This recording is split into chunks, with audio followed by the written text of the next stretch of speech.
Un jour nous étions en compagnie du prophète, paix et bénédiction soient sur lui. Nous nous étions rassemblés chez l'une des familles Ansar. Nous étions une assemblée complète. Quelqu'un se présente à la porte. « Puis-je entrer? J'ai une demande à vous faire, une affaire à discuter. » À ce moment-là, tout le monde se tourna vers le visage du prophète. Paix et bénédiction soient sur lui. Il était toujours la figure centrale. L'autorisation émanerait de lui. Le prophète, paix et bénédiction soient sur lui, comprit la situation et demanda « Savez-vous qui est celui qui a fait cette demande ?» Nous répondîmes en chœur « Allah et son prophète le savent mieux. » Alors le prophète, paix et bénédiction soient sur lui, déclara « C'est l'insensé, l'ennemi d'Allah, le diable, que la malédiction d'Allah soit sur lui. » Sur cela, Omar s'exclama immédiatement « Ô messager d'Allah, autorise-moi à le tuer. » Le prophète, paix et bénédiction soient sur lui, ne lui accorda pas cette autorisation et dit « Arrête, ô Omar, ne sais-tu pas qu'un délai lui a été accordé jusqu'à une date précise? Laisse l'idée de le tuer. » Puis il ajouta « Ouvrez la porte pour qu'il entre. Il est venu ici sur ordre. Essayez de comprendre ce qu'il va dire. Écoutez attentivement ce qu'il vous racontera. » Ils lui ouvrirent la porte. Il entra et se présenta devant nous. Nous le vîmes sous cette forme. Un vieil homme, borgne, chauve. Il avait 6 ou 7 poils qui pendaient de son menton comme des poils de cheval. Ses yeux étaient dirigés vers le haut. Sa tête était énorme comme celle d'un éléphant. Ses lèvres ressemblaient à celles d'un buffle. Ensuite, il nous salua ainsi. « Salutations à toi, ô Mohammed. Salutations à vous, ô assemblée des musulmans. » En réponse à ce salut, le prophète, paix et bénédiction soient sur lui, lui dit « Les salutations appartiennent à Allah, ô maudit. » Puis il lui demanda « C'est pourquoi es-tu venu ?» Le diable répondit « Je ne suis pas venu ici de mon propre gré. J'ai été obligé de venir. » Le prophète, paix et bénédiction soient sur lui, demanda « Quelle est cette obligation ?» Le diable raconta « Un ange de ton glorieux Seigneur est venu à moi et m'a dit « Allah le Très-Haut t'ordonne de te rendre auprès de Mohammed, mais dans un état d'humiliation et de modestie.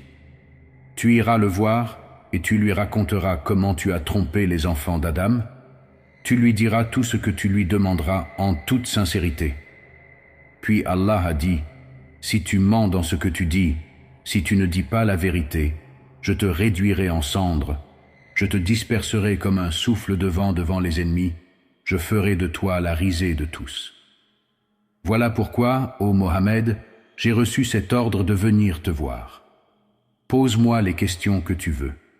Si je ne réponds pas correctement à tes questions, mes ennemis se moqueront de moi. Il n'y a rien de pire que d'être la risée de ses ennemis. » Ensuite, le prophète, paix et bénédiction soient sur lui, posa cette question. « Puisque tu vas dire la vérité, dis-moi, qui parmi les gens est celui que tu n'aimes pas le plus ?» Le diable répondit « C'est toi, ô Mohammed. Parmi toutes les créatures d'Allah, il n'y a personne que je déteste plus que toi. Qui pourrait te ressembler ?» Le prophète, paix et bénédiction soient sur lui, demanda « Contre qui as-tu le plus d'animosité et de haine après moi ?» Le diable répondit « Contre un jeune pieux qui a voué toute son existence à la voie d'Allah. » Ensuite, le dialogue se poursuivit comme suit. Le prophète, paix et bénédiction soient sur lui, posa une autre question, et le diable répondit, et ensuite, « Qui n'aimes-tu pas ?» Il répondit, « Un homme pauvre et patient qui ne révèle jamais ses besoins, qui ne se plaint jamais. » Le prophète, paix et bénédiction soient sur lui, demanda alors, « Comment sais-tu qu'il est patient ?» Le diable dit, « Ô Mohammed, il ne révèle pas ses besoins à quelqu'un d'autre, et quiconque expose ses besoins à quelqu'un d'autre pendant 3 jours consécutifs, Allah ne le compte pas parmi les patients. La patience de ceux qui sont vraiment patients n'est pas semblable à cela. En somme, je discerne sa patience par sa condition, son comportement et son absence de plainte. » Le prophète, paix et bénédiction soient sur lui, poursuivit. « Et ensuite qui ?» Le diable répondit, « Celui qui est riche et reconnaissant. » Le prophète, paix et bénédiction soient sur lui, demanda, « Comment sais-tu qu'il est reconnaissant ?» Le diable dit « Je le sais quand je le vois dépenser son argent honnêtement et le distribuer à sa place. Je sais alors qu'il est un riche reconnaissant. » Le prophète, paix et bénédiction soient sur lui, changea ensuite de sujet et lui posa une autre question. « Et comment es-tu quand ma communauté se lève pour la prière ?» Le diable répondit « Ô Mohammed, je suis pris de frissons comme si j'étais atteint de paludisme. Je tremble. » Le prophète, paix et bénédiction soient sur lui, demanda « Pourquoi es-tu ainsi, ô maudit ?» Le diable répondit « Parce qu'un serviteur qui se prosterne pour Allah monte d'un degré. » Le prophète, paix et bénédiction soient sur lui, demanda ensuite « Et comment es-tu quand il jeûne ?»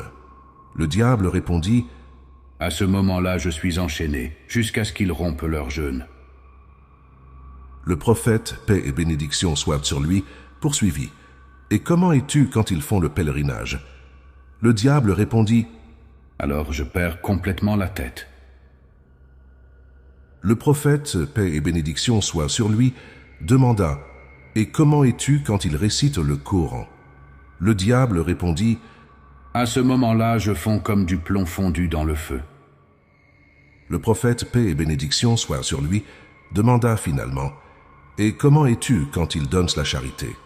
Le diable répondit « À ce moment-là, ma situation devient très difficile. C'est comme si quelqu'un prenait une scie et me coupait en deux. » Le prophète, paix et bénédiction soient sur lui, demanda « Pourquoi es-tu coupé en deux comme ça, ô Abu Bur ?» En réponse, le diable dit « Laisse-moi te l'expliquer. » Puis il commença à raconter « Parce que la charité comporte 4 bienfaits. Voici comment. 1. Allah le Très-Haut apporte la bénédiction au bien de celui qui donne la charité. 2. La charité rend la personne bien-aimée de sa communauté. 3. Allah le Très-Haut place un voile entre cette aumône et l'enfer. 4. Allah le Très-Haut éloigne de lui les épreuves, les difficultés et les soupirs. Après cela, le prophète, paix et bénédiction soient sur lui, posa des questions sur ses compagnons. « Que dis-tu d'Abu Bakr ?» Le diable répondit « Il ne m'a jamais obéi, même à l'époque de la Jahiliya, alors comment m'obéirait-il après être devenu musulman ?» Le prophète, paix et bénédiction soient sur lui, demanda « Et qu'en est-il d'Omar ibn al-Khattab ?» Le diable dit « Je te jure par Allah, chaque fois que je le voyais, je m'enfuyais. » Le prophète, paix et bénédiction soient sur lui, demanda « Et qu'en est-il d'Othman ibn Affan ?» Le diable dit « J'ai honte de lui. Même les anges miséricordieux ont honte de lui. » Le prophète, paix et bénédiction soient sur lui, demanda « Et qu'en est-il d'Ali ibn Abi Talib ?» Le diable dit « Ah, si seulement je pouvais m'en débarrasser, si lui et moi pouvions être séparés, si lui me laissait tranquille, je le laisserais tranquille.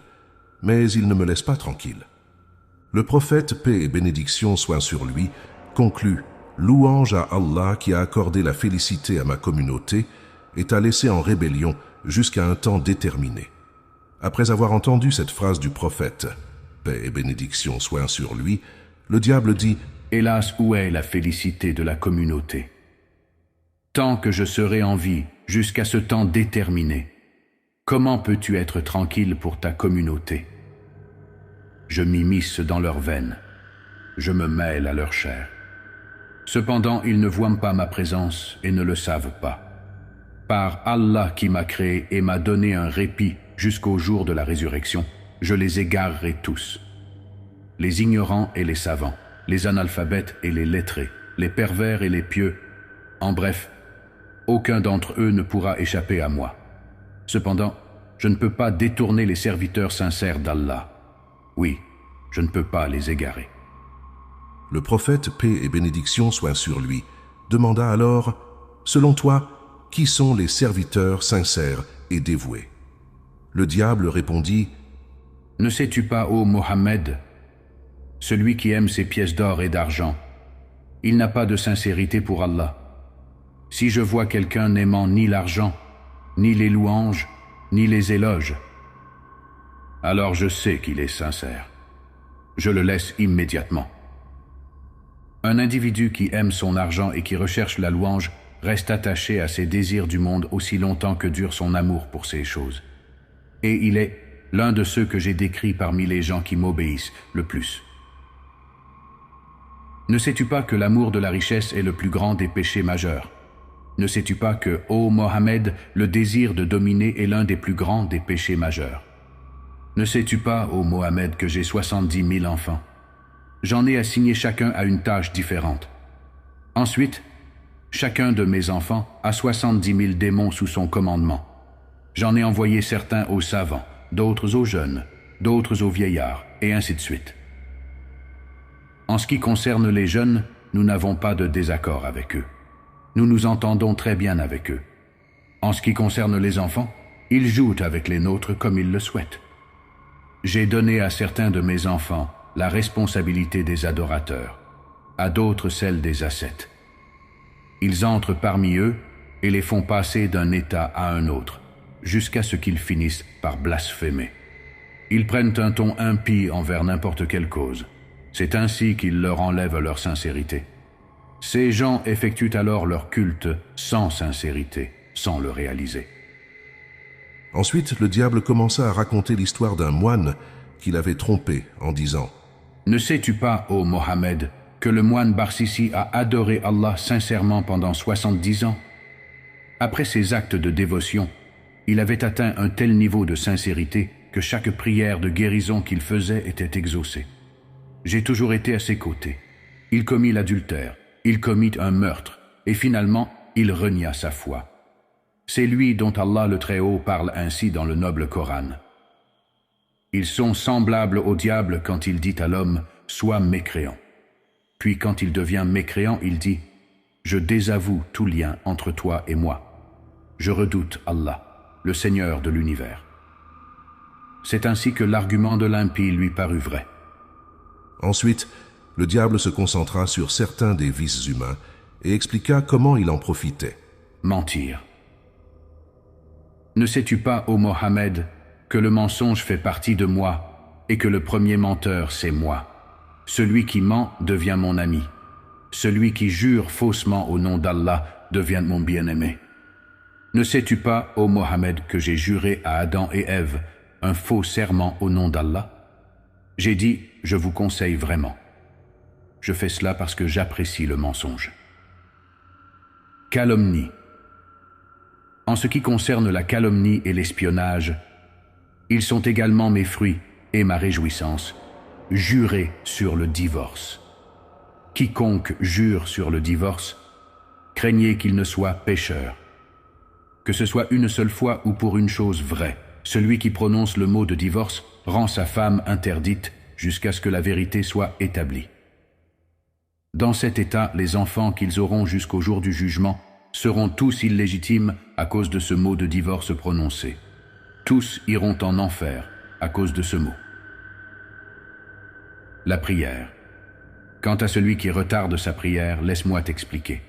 Chaque fois qu'il veut se lever pour la prière, je l'attrape. Je lui suggère. Le temps n'est pas encore venu. Tu es occupé en ce moment. Occupe-toi de tes affaires pour l'instant. Tu pourras prier plus tard. Il retarde alors sa prière en dehors de son temps, et à cause de cela, sa prière est rejetée. Si cette personne me bat en restant constante dans la prière, j'envoie un démon humain pour l'empêcher de prier à temps. Si elle me bat aussi dans cette situation, alors je cherche à perturber sa concentration pendant la prière. Je lui murmure « Regarde à droite, regarde à gauche ». Elle obéit, et je caresse son visage, l'embrasse sur le front. Ensuite, je lui dis « Tu as fait quelque chose de très mal ». Ainsi, je trouble sa tranquillité mentale. Tu sais aussi, ô Mohammed, que celui qui regarde beaucoup à droite et à gauche pendant la prière, Allah ne lui accepte pas sa prière. Il la rejette. Si je suis toujours vaincu dans cette affaire, je vais à lui quand il prie seul, et je lui ordonne de se dépêcher. Il commence alors à prier rapidement, tout comme le coq qui gratte le sol pour ramasser quelque chose. Si je ne réussis toujours pas à le faire faire cela, alors quand il prie en congrégation, je vais à côté de lui. Je mets un foulard sur sa tête avant l'imam, et je lui fais relever la tête du soujoud et de la roukou avant l'imam. Avant l'imam, je le fais aussi faire soujoud et roukou. C'est pourquoi le jour du jugement, Allah transformera sa tête en tête d'âne. Si cette personne me bat encore dans cette affaire, alors je lui ordonne de cliqueter ses doigts pendant la prière. Ainsi, il fait partie de ceux qui me glorifient.